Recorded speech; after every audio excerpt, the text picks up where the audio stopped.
welcome to a new webinar in this series of webinars hosted by Pipple Amsterdam for Women in Data Science.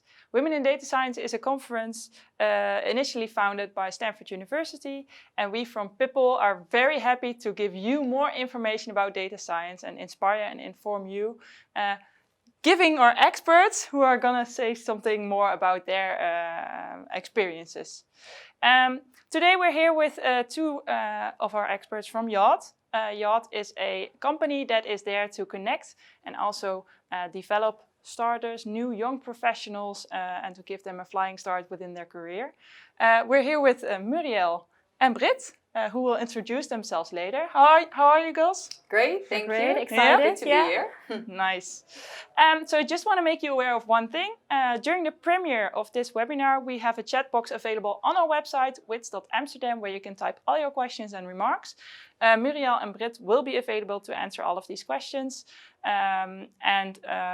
Without any further ado, I think we can start this presentation. So give it a go. Thank you. Thanks. I would like you all to meet Walter. And Walter is the guy you see in the picture. And Walter is a guy who is grumpy most of the time. And his face looks angry. And Walter is a type of guy who doesn't like to talk. So when you meet him in the morning at the coffee corner at your work and you're trying to start a conversation with him, he's not likely to respond. And you feel like he wants to return to his desk as soon as possible. So while I'm describing this Walter type to you, I'm wondering if it reminds you of a colleague you've once worked with, or maybe it's a colleague you're already working with. And yeah, I would like you to get a moment and to visualize this Walter person for yourself. Is it a man or is it a woman? And while you're doing that, I'll continue my story. And I was working at an organization as a data analyst, and my work was to create dashboards for the teams. And after a while, I heard some rumors about what I was going to do, about me creating those dashboards. And it was about that, what will the results be like of those dashboards? And what will they look like? So, and of course, one of these persons that didn't like those dashboards was, of course, Walter. But I had to create those dashboards, and eventually I finished making these dashboards. And I thought, well, some of the employees will see the potential and they would work with the dashboards. But of course, there will be people who don't like the dashboards and don't care at all about these dashboards. So, of course, I thought Walter, he will put these dashboards in the ground. But after a few weeks, I heard a story about one of the team members. That a story that I never expected. And it seemed like Walter had a disagreement with one of the colleagues from another department, and he didn't like that disagreement at all. So he walked up the stairs to that colleague from another department, and he was walking through the hallways with his laptop under his arm, and he finally found her and he opened his laptop, showed her the dashboard, and with the visualization, he supported his side of the story and he got her to agree with him. So this story tells you that even the persons who are scared of a data-driven mindset and scared of using data can come around as long as you use your soft skills. So that's the topic we are going to talk about today. But first, we would like to introduce ourselves a little bit further. I am Britt, and I am responsible for two specialties at Yacht Trainees, which is a fast-growing concept within the organization of Randstad. And basically at Yacht Trainees, we help young, ambitious people to develop themselves, to focus on their soft skills and their hard skills in order for them to become future-proof professionals. Yeah, so I am Muriël, and I started the Yacht traineeship in March 2019.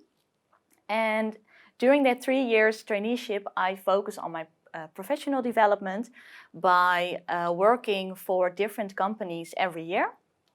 And I am a data analyst, and also in that traineeship, I focus on my personal development by following a soft skill program called School of Work, which is also part of my traineeship.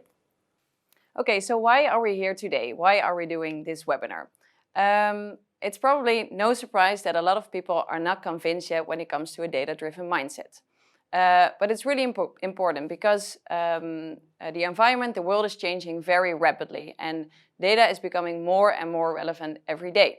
So it's probably not too big of a problem when you're a bit of a Walter or you have a Walter in your team, but it can become a problem when the organization, like the C-level or the senior executive level at your organization, has a problem with a data-driven mindset or is not accepting this data-driven mindset, because it can really block the growth and the success of your organization.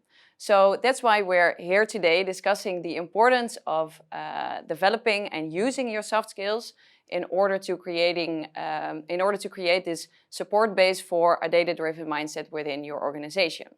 We're not here to give you like a crash course on developing soft skills, because we won't have the time for that.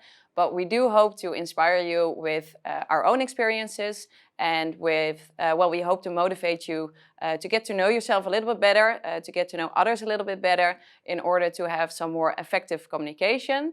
And we would love to do this in a more interactive way, but that won't be possible today. But there is an option to comment or to ask questions through the Women in Data Science website. So please do, because we like to share our story, of course, but we're very eager to learn a little bit more about your experiences as well. First of all, we're digging into some competences that are really relevant in the context of data science. So while we were diving into the subject of using soft skills in the data science field, we decided to do some interviews with our co-trainees, because we don't only want to share our own experiences, but we wanted to gather some more input. So from these interviews, 4 main soft skills resulted: being proactive, organizational sensitivity, storytelling, and listening. So let's start with that first one, being proactive. We saw that being proactive can be defined in multiple ways, and we would like to focus on 2 situations, starting with being proactive in a process.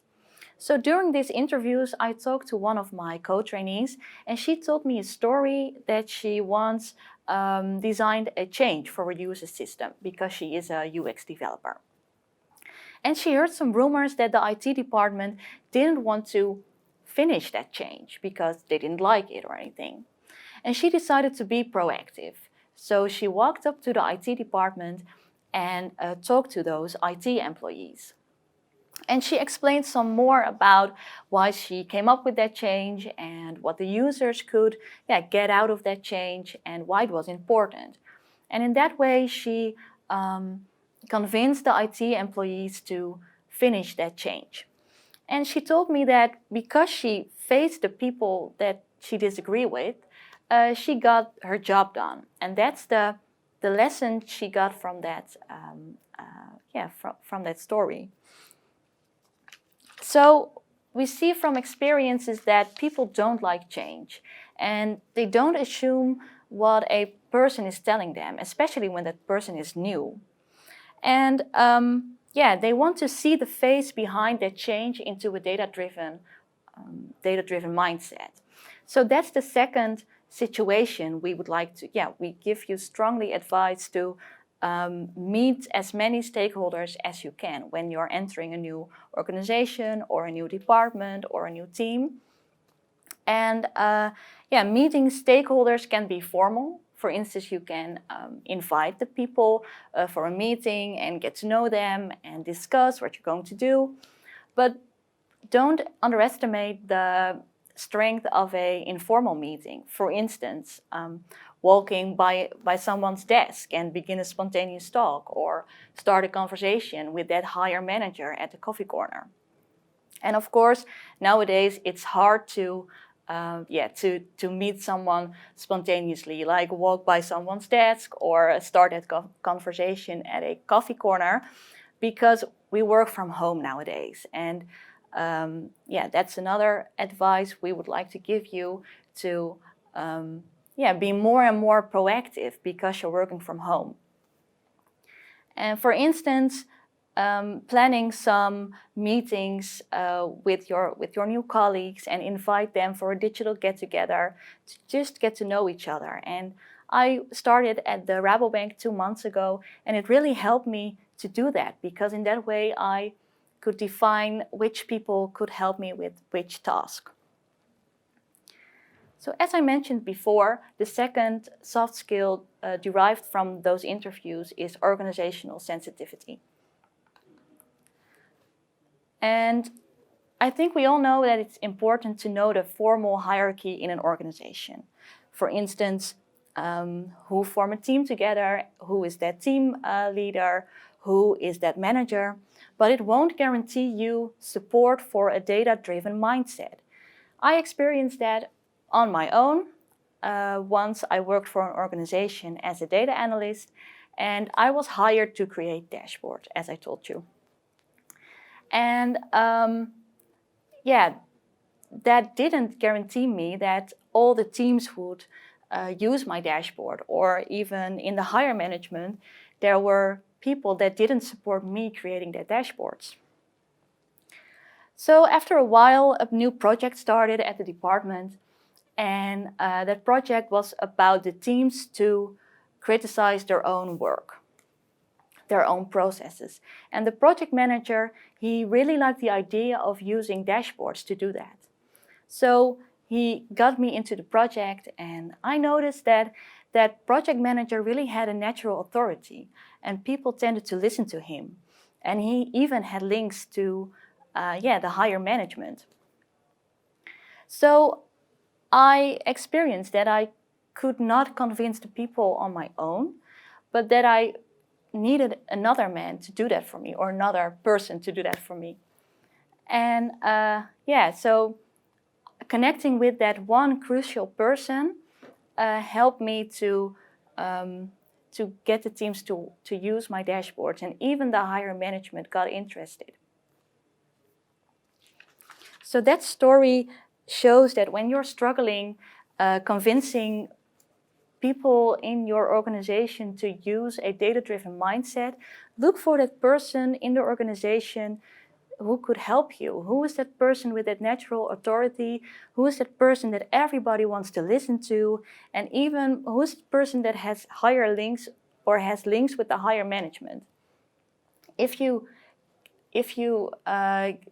know how to get that person on your side, you will see that others will follow next. That brings us to the next topic, which is storytelling, as you mentioned. And storytelling can be very useful in influencing others. For example, if you created a dashboard or you created a prediction model, you obviously want people to use it, and you need them to use it to get some useful data. So if you want to make sure they are gonna use it every day, you probably won't have any luck by just sending them an email and asking them to use your dashboard. They will probably try it for 1 day or a second day, but after that they will just quit, and you won't have your useful data. So what's really important in this is that you get them in on your story. So create a story around why you think this is important. So they really need to understand why you want them to use the dashboard, what the goal with it is, and what the accomplished goal with it is. So make sure you create context and you create a story, and make sure you get in contact with those stakeholders.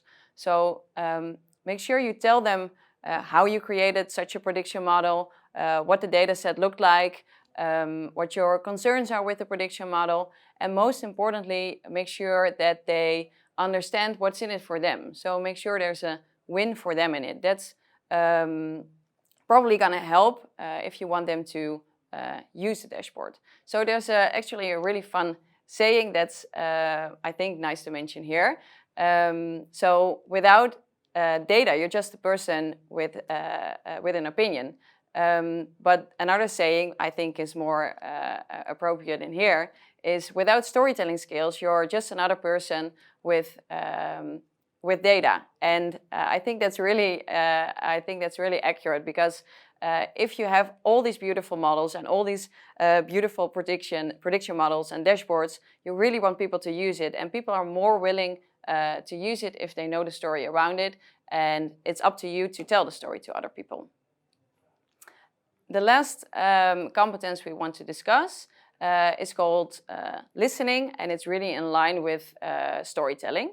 And it seems very easy, but a lot of people tend to forget. So this last competence means that you need to get, of course, in contact with your stakeholders again, but also ask them for feedback and really see their perspective on this, and really ask for their ideas and also ask for their concerns. So in that way, you will discover what their key issues are in their experience, and if you are actually willing to do something about it, and if you are willing to optimize your dashboard or your model, they will see that you are in this together, and they will probably be more willing to use the models that you created.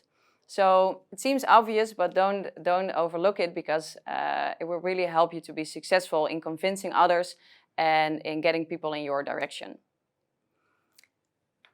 So that brings us to the next topic. As said before, with this webinar, we are trying to give you some more insight on the power of social competences within the field of data science. We discussed this a little bit from our own experiences and the experiences from our co-workers, but we also want to give you some more theoretical context on this topic, and in particular on communication. We are going to elaborate a little bit more on the DISC model, which some of you might already know. The DISC model is basically all about effective communication. And well, in the presentation, you see this DISC model. It has 4 big blocks with 4 great characters, D, I, S, and C. And they stand for 4 behavioral types. They stand for dominant, influence, steady, and for compliant.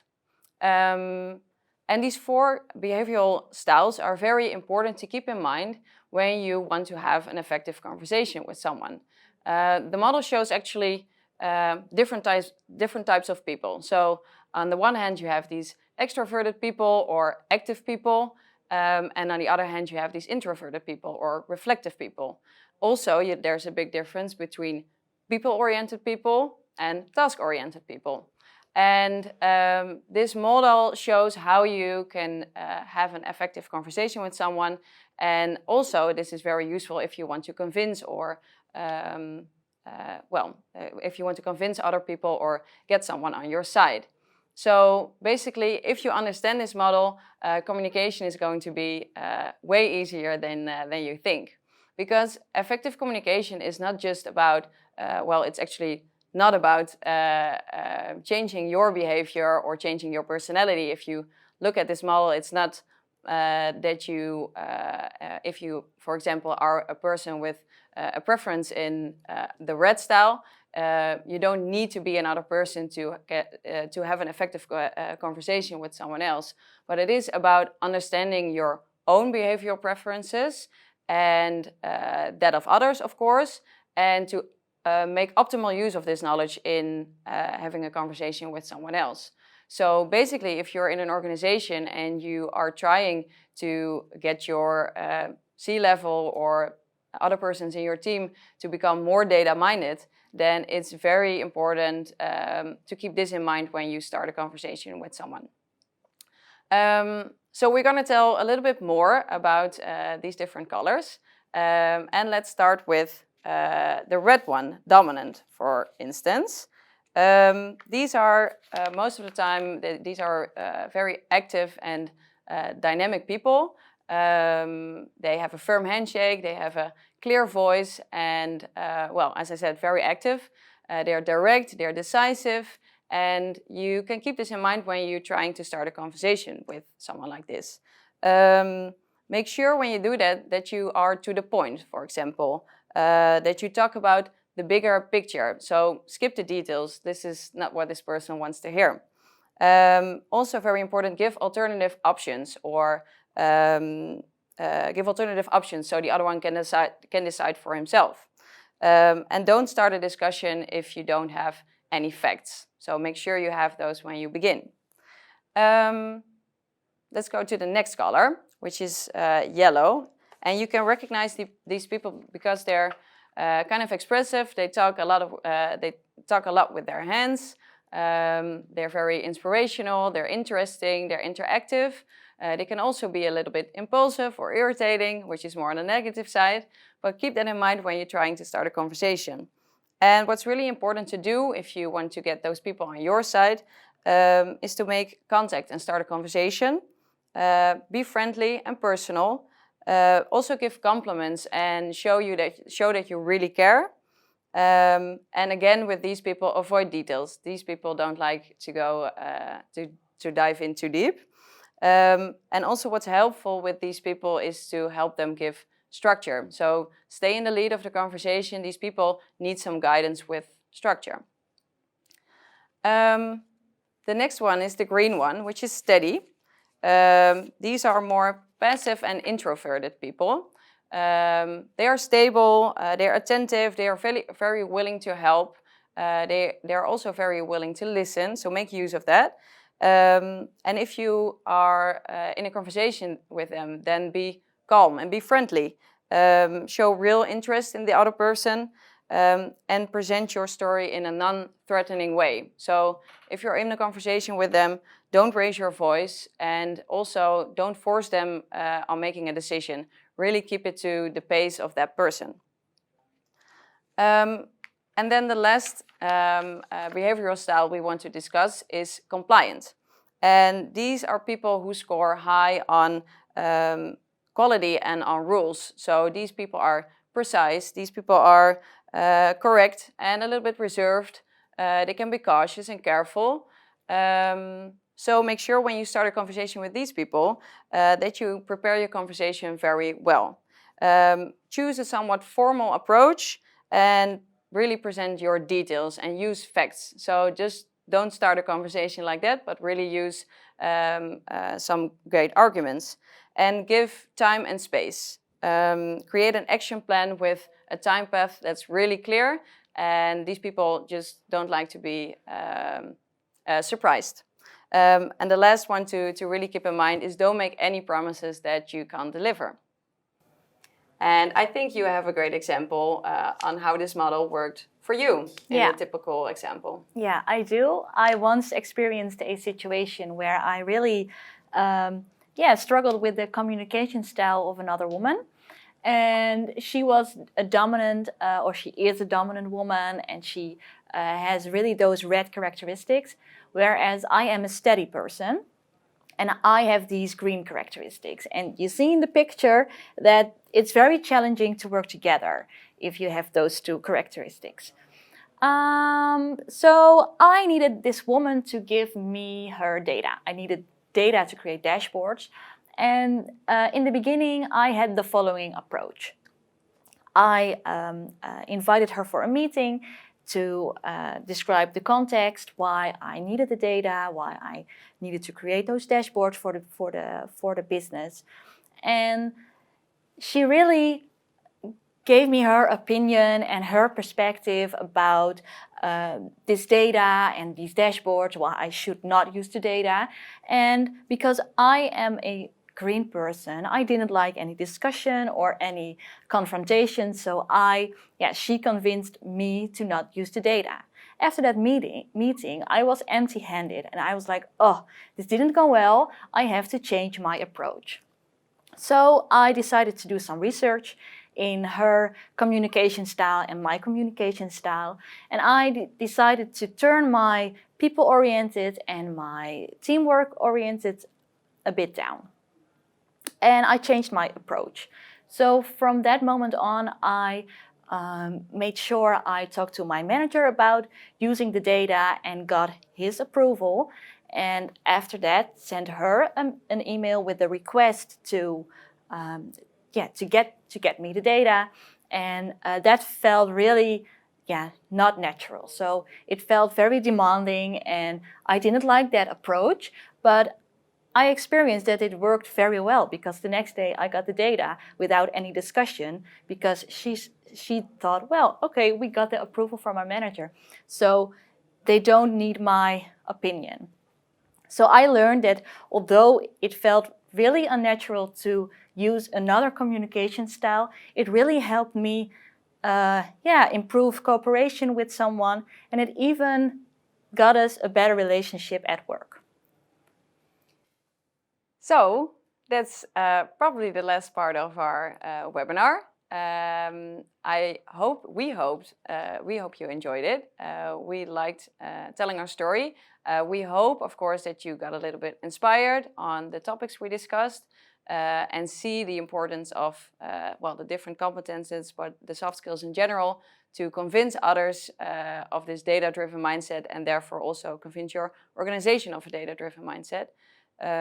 If you have any ideas further on this topic, we hope you can share in the comments. Yeah, and we will put a list in the comments with some interesting books we've read about these topics, and maybe some interesting talks, so you can get more inspired. Thank you, Britt and Muriël, for sharing your story about how soft skills can be used to actually become more successful in your job as a data scientist.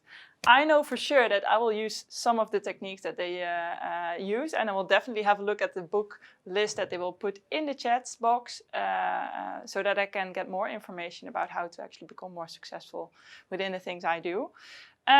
If you like this webinar, check out our website, because there might be coming more.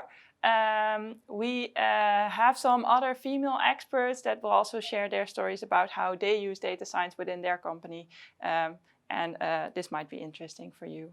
Thank you for watching, and see you next time.